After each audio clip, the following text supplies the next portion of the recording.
As an old year comes to a conclusion and a new year dawns, we sometimes use these moments to take stock of our status and how we're doing.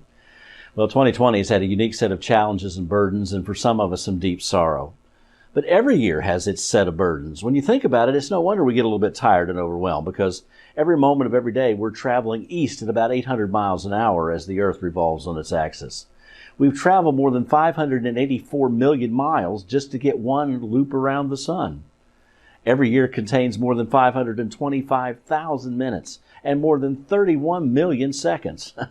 It's no wonder we're a little bit tired. But in all those seconds and all those minutes and all those miles, there's one thing that is always true and always stable. And I want to talk about that right now. And may it give you hope and joy and some enthusiasm as we enter yet another new year.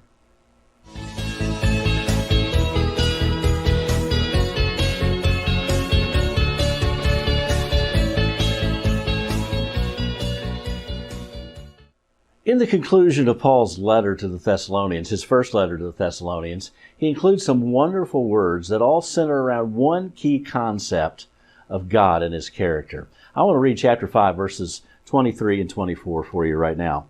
It simply says there, May God, the God of peace, Himself sanctify you completely, and may your whole spirit, soul, and body be preserved blameless at the coming of our Lord Jesus Christ.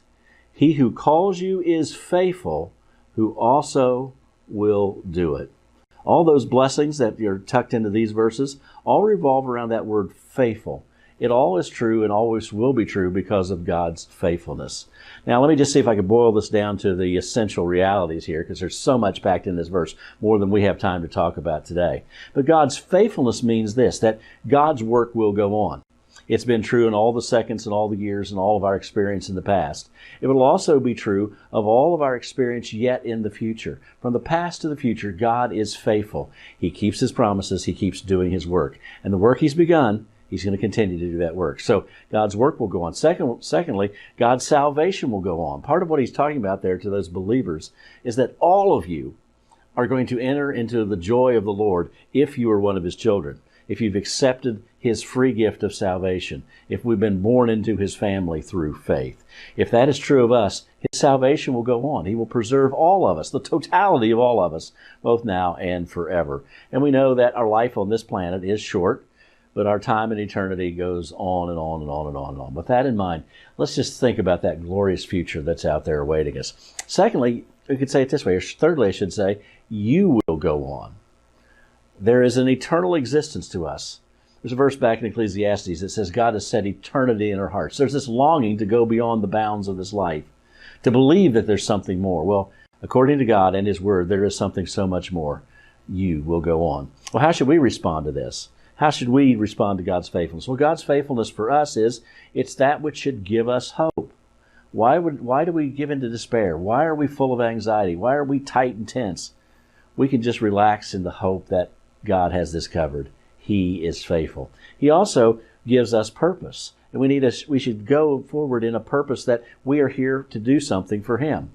We're here for a short time, relatively speaking, but during this short time, we need to do something for Him. We need to share His Word. We need to serve others. We need to represent Him well. We need to pass on our faith to the generations that come after us. And also, we should help and cooperate in this process.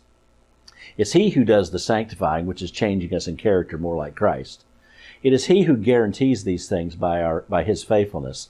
But by our cooperation, we can experience more of this. We can enjoy more of this. How do we cooperate? We spend time in His Word. We walk in obedience. We turn away from a sinful life and embrace a life of holiness. With God's help, we'll make progress cooperating more in this new year. But the one thing that will be true every second and every mile is that God will remain faithful. You rest in His faithfulness today.